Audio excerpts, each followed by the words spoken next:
Squat progressions. We find many people lack the coordination and mobility to jump right into full barbell squats. Instead of jamming a square peg into a round hole, we choose to ease our clients into the squat movement. Box squats provide the perfect tool to get this job done.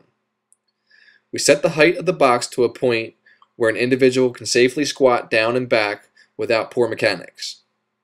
Poor mechanics generally show up as a rounding back, a caving chest, excessive forward lean of the torso, the knees caving inward, and/or your heels lifting off the floor. Depending on where you train, you may or may not have boxes available to you. Regardless, you can customize the height of the bottom of your squat by stacking weight plates on a box or bench. To start, your feet should be positioned at least slightly wider than shoulder width apart. Turning or pointing your toes slightly outward will help open up your hips. You want to place your weight on your heels and focus on sitting back onto the box.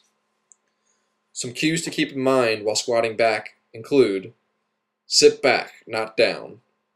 Focus on driving your knees out to the sides. Keep your chest nice and high. Think about sitting or squatting between your legs rather than over them. Instead of slamming down onto the box, how most people plop into a chair or couch, we want you sitting very lightly. Pretend the box is made out of cardboard. You'll have a slight forward lean of the torso in the bottom position.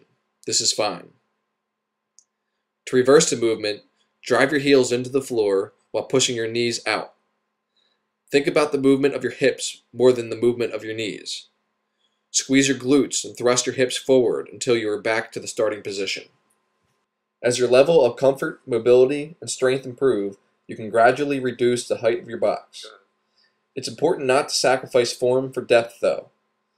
While getting you to a full squat is the goal, it should not come at the expense of proper squat mechanics.